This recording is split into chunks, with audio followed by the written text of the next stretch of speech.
আজকের গল্প অহংকার। খুব দেমাক ছিল, আর এখন দেখো মুখ দেখাতেও লজ্জা। আমার বারান্দা থেকে পাশের বাড়ির মৌমিতা বৌদিকে দেখলাম কথাগুলো বলতে। শীতের দুপুরে এই সময় অনেকেই বারান্দায় এসে দাঁড়ায়। যদিও আমার বারান্দায় এই সময় খুব একটা রোদ আসে না, তবুও দুপুরের পরে আমি পূবের এই বারান্দাটায় এসে বসি। বসে বসে আমার গাছগুলোদের সাথে গল্প করি। আমাকে দেখে মৌমিতা বৌদি বললেন, কী গো বিপাশা, আজ তোমার ছবি আঁকা নেই? আমি উত্তর দিলাম, হ্যাঁ আছে, একটু বাদে গিয়ে করব। তোমার তো অখণ্ড সময়, ছেলে মেয়ে নেই, বেশ মজাতেই আছো। আমি এইসব প্রশ্নের খুব একটা উত্তর দিই না। এই মজায় থাকা নিয়ে যে একটা তির্যক দৃষ্টি আমার দিকে নিক্ষেপ করা হয় সেটা আমার জানা আছে, তাই এই ধরনের মন্তব্যে খুব একটা প্রভাবিত হই না। আমি প্রসঙ্গ বদলিয়ে বললাম, খাওয়া হয়ে গেছে আপনাদের? মৌমিতা বৌদি হেসে হেসে জবাব দিল, হ্যাঁ গো, এই তো খেয়ে উঠে মেয়ের সাথে একটু গল্প করছি। তাই ওকে বলছিলাম শ্রাবণীর কথা। কি দেমাকটাই না ছিল ওর মেয়েকে নিয়ে। কি হলো শেষ পর্যন্ত? মুখ কালি করে আবার ফিরে এলো তো বাপের ঘরে। মৌমিতা বৌদিদের গল্পের যে এখন বেশ একটা রসদ হয়েছে শ্রাবণীদের মেয়ে, সেটা জানাই আছে আমার। 180টা ফ্ল্যাটের আবাসনে এখন অনেক মহিলার গল্পের কেন্দ্রবিন্দুই হচ্ছে শ্রাবণীদের মেয়ে পাখি। লেখাপড়া, গান বাজনায় দুর্দান্ত পাখি মনের কাছে হেরে গিয়ে একটা ভুল করে ফেলেছিল। ভুল করে ভালোবেসে ফেলেছিল পলাশকে। শ্রাবণীদির আপত্তি ছিল এই বিয়েতে, কিন্তু শ্রাবণীদির স্বামী স্বপনদা মেয়ের মতে মত দিয়েছিলেন, তাই বিয়েটা হয়েছিল সুষ্ঠুভাবেই। আমরা সবাই পাখির বিয়েতে খুবই আনন্দ করেছিলাম। কিন্তু বছর ঘুরতে না ঘুরতেই পাখি ফিরে এলো মায়ের কাছে। বলা যায় শ্রাবণীদি নিয়ে এলো মেয়েকে নিজের কাছে। তারপর থেকেই আবাসনের অনেক ফ্ল্যাটেই শুরু হয়েছে গুঞ্জন। কারণ সত্যিই মেয়েকে নিয়ে খুব গর্ব ছিল শ্রাবণীদির। এডুকেশনে এমএ করে নেট পরীক্ষার জন্য প্রস্তুতি নিচ্ছিল পাখি। সাথে পাখির আরও একটা গুণ ছিল, পাখি চমৎকার গান গাইত। রীতিমতো গুরুজির কাছে তালিম নিত সে। ছোটোখাটো রিয়ালিটি শোতে অংশগ্রহণও করেছিল। তাই মেয়েকে নিয়ে শ্রাবণীদির গর্ব করাটা আমার কাছে কোনোদিনই অযৌক্তিক মনে হয়নি। সে যাই হোক, আমি মৌমিতা বৌদির আলোচনায় অংশগ্রহণ করা থেকে বেরিয়ে আসতে বললাম, আমার ফোনটা বাজছে বোধহয়, একটু ঘর থেকে ঘুরে এসে কথা বলছি বৌদি। পরের দিন সকালে রিতম অফিসের কাজে উড়িষ্যায় উড়ে গেল। ফিরবে সেই 2 দিন বাদে। তাই ভাবলাম শ্রাবণীদির ফ্ল্যাটে একবার হানা দেব।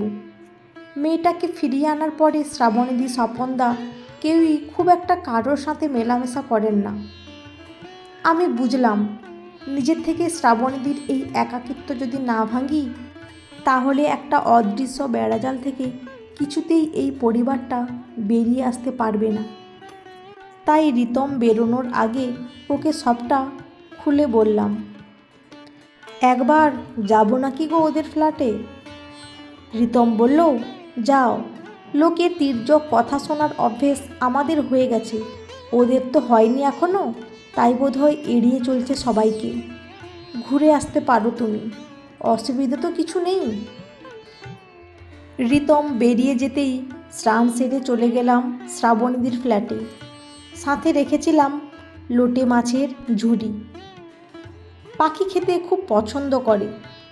গিয়েই বললাম, শ্রাবণীদি, আজ তোমাদের বাইরে বেরোনোর কোনো প্ল্যান আছে নাকি? শ্রাবণীদি বলল, না রে, বাড়িতেই থাকবো সারাদিন। তা তুই হঠাৎ কি মনে করে এলি? হাতের টিফিন বক্সটা ডাইনিং টেবিলে রেখে বললাম, পাখির জন্য লোটে মাছের ঝুড়ি বানিয়ে এনেছি। কি ভালো খায় মেয়েটা লোটে মাছ। আর রিতম বেরিয়ে গেল আজ 2 দিনের জন্য অফিসের কাজে। ফাঁকা বাড়িতে হাঁপিয়ে উঠব ভেবে রিতমই বলল তোমাদের বাড়িতে চলে আসতে। তাই চলে এলাম। তাড়িয়ে দেবে না তো আবার, না জানিয়ে চলে আসলাম বলে? পাখি কই গো? পাখি, ও পাখি। দেখলাম পাখি বারান্দায় বসে আছে চুপচাপ। ওর কাছে গিয়ে বললাম, ওর তো পাখি, সেতারটা নিয়ে একটু বস। অনেক দিন তোর গান শুনিনি, একটা গান শোনা তো। পাখি বলল, এখন ইচ্ছে করছে না মাসিমণি, পরে গাইবো, তুমি তো আছো এখন। জোর করলাম না ওকে আর। গিয়ে বসলাম শ্রাবণীদির কাছে। শ্রাবণীদি আমাকে পেয়ে বলল, খুব কি ভুল করলাম রে মেয়েটাকে নিজের কাছে এনে? বিয়ে দিয়ে দিয়েছি বলে কি ও সব দায়িত্ব থেকে চোখ সরিয়ে নেওয়া যায় বল? পলাশের যে আবার মদের নেশা আছে সেটা তো জানা ছিল না কারোরই। শুধু একটা ছেলের ভালো চাকরি করাটাই কি সব বল? মেয়েটার ছোট ছোট স্বাধীনতাগুলো পর্যন্ত নষ্ট হচ্ছিল ওই বাড়িতে। তবুও তো মেয়েকে চলে আসতে বলিনি, স্বামী স্ত্রীর ব্যক্তিগত ব্যাপারে নাক গলায়নি কোনো দিনও। নিজের পছন্দ মতো খাওয়ার খাওয়া, জামা কাপড় পরা, সাজগোজ করা, এমনকি বন্ধু বান্ধবদের সাথে মেলামেশা, সেটাও বন্ধ করে দিয়েছিল পাখি, শুধুমাত্র পলাশকে খুশি করবে বলে। নাক তো গলায়নি একটুকুও মেয়ের সিদ্ধান্তে। কিন্তু যখন গানের অডিশনে চান্স পাওয়ার পরেও ওকে যেতে বাধা দিল পলাশ, তখন আর মেয়ের পাশে না দাঁড়িয়ে পারিনি রে। ভুল কার না হয় বলতো? মানুষ চেনা কি অতই সহজ? আমরা যদি নিজেরা দেখে শুনে বিয়ে দিতাম পাখির, তাহলে এরকম পরিস্থিতিতে কি ফেলে দিতে পারতাম মেয়েটাকে বল? তাই তোর স্বপনদার আপত্তি থাকার পরেও পাখি যখন বলল, মা, ভালোবাসায় ত্যাগ কি শুধু আমিই করব? পলাশ আমায় ভালোবাসে না, বোম্বেতে গিয়ে প্রতিষ্ঠা পেয়ে গেলে আমার চরিত্র নষ্ট হয়ে যেতে পারে, এই ভয়ে যে স্বামী আমার কেরিয়ার নষ্ট করে দিতে চায়, সেই স্বামীর সাথে ঘর করতে চাই না আমি। এবার বল তুই, তখন কি করে মেয়েকে ফেলে রেখে আসি সেই অনিশ্চিত জীবনের মাঝে?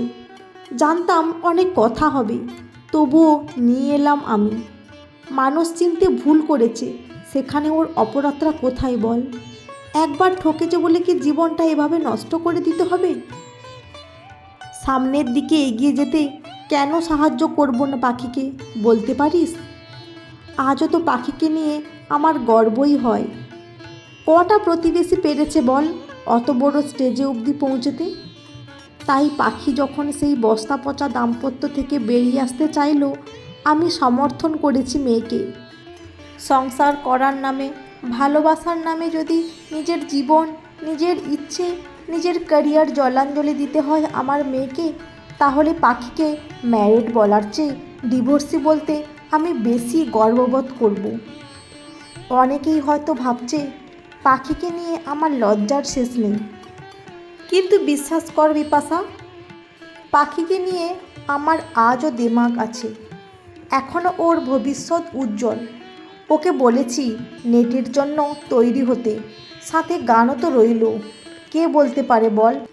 আজ একটুখানি সমাজের কথা ভুলে, লোকে কি বলবে সে কথা ভুলে ওর সিদ্ধান্তকে দাম দিলে, যদি কাল কিছু একটা করার মতন কিছু করে উঠতে পারে, তখন এই সমাজটাই তো আবার ছুটে আসবে একগাল হাসি নিয়ে বাহবা দিতে, তাই না বল? আমি শ্রাবণীদির হাত দুটো ধরে বলি, পাখির ভবিষ্যৎ সত্যিই খুব সুন্দর। কেন জানো? কারণ ও তোমার মতন একজন মা পেয়েছে। সন্তানকে ভুল সংসারে মানিয়ে নিতে বলে তাকে মৃত্যুর মুখে ঠেলে দাওনি তুমি। পাখি তোমার গর্ব ঠিকই, তবে তোমাকে নিয়ে পাখিও গর্ব করতে পারি। আমাদের কথার মাঝেই কখন পাখি এসে দাঁড়িয়ে গেছে, আমি শ্রাবণীদি কেউই খেয়াল করিনি। দেখলাম পাখি একরাশ জল ভরা চোখে দাঁড়িয়ে দেখছে শ্রাবণীদিকে। শ্রাবণীদি হাত বাড়িয়ে মেয়েকে কাছে ডাকতেই পাখি ছোট্ট বাচ্চার মতন ঝাঁপিয়ে পড়ল মায়ের বুকে। কাঁদতে কাঁদতে বলল, তোমার অবাধ্য হয়ে যে ভুল করেছিলাম মা, তার শাস্তি আমি পেয়েছি। আমি তোমায় কথা দিচ্ছি মা, আমি এত বড় উচ্চতায় উঠব যে সবাই তোমায় দেখিয়ে বলবে, ওই যে পাখি সেনের মা শ্রাবণী সেন যাচ্ছেন। মা মেয়ের সেই আবেগঘন মুহূর্তে সাক্ষী থাকলাম আমি। সন্তান নেই বলে আমাকেও সমাজের কম কটু কথা শুনতে হয়নি। আমি একজন প্রতিষ্ঠিত অঙ্কন শিল্পী। আমার আঁকা ছবি চড়া দামে বিক্রি হয়। তবুও কিছু মানুষ কানাঘুষ হয়ে আমার মা হওয়ার অক্ষমতাকে নিয়ে চর্চা করেন। কিন্তু রিতম কোনো দিন আমার প্রতি ওর ভালোবাসার মাত্রা কমায়নি। আমার এই অক্ষমতা নাকি ওর কাছে নিতান্তই তুচ্ছ একটা ব্যাপার। রিতম বলে, সন্তান পাবো বলে তো তোমাকে ভালোবাসিনি বিশাখা। তোমাকে ভালোবেসেছি বলে সন্তান পাওয়ার ইচ্ছেটা তৈরি হয়েছিল। সন্তান না আসলে তোমায় ভালোবাসাটা কম করতে পারি না আমি। ওটার প্রায়োরিটিটা আমার কাছে সবচেয়ে বেশি। আজ শ্রাবণীদির মানসিকতার সাথে রিতমের মানসিকতার মিল খুঁজে পেলাম। শ্রাবণীদি, রিতম এরা কেউই দুর্বলের হাত ছেড়ে পালিয়ে যায়নি, বরং পাখি আর আমার মতন দুর্বল মানুষগুলোকে আরও আঁকড়ে ধরে ভালোবেসেছে। ওদের দেখে তাই মনে হলো রিতমকে নিয়ে আমিও গর্ব করতে পারি। কজন স্ত্রীর ভাগ্যেই বা এমন স্বামী জোটে। এই মুহূর্তেই আমি বুঝলাম, গর্ব শুধু মানুষের অহংকার নয়, গর্ব মানুষের আবেগও, যেটাকে আঁকড়ে ধরে জীবনের পরীক্ষা নির্দ্বিধায় টপকে যাওয়া যায়। হাসি মুখে জয় করা যায় অনেক যুদ্ধ। দুর্বলের হাত সবাই ধরতে জানে না, আর যিনি দুর্বলের হাত ধরে দুর্বলের পাশে দাঁড়াতে পারেন তাকে নিয়ে সত্যিই গর্ব করা যায়। তিনি সত্যিই গর্ব করার মতন একটা মানুষ। বন্ধুরা, আজকের গল্পটি কেমন লাগলো? যদি ভালো লেগে থাকে অবশ্যই একটি লাইক দিয়ে চ্যানেলটা সাবস্ক্রাইব করে পাশে থাকবেন। অসংখ্য ধন্যবাদ।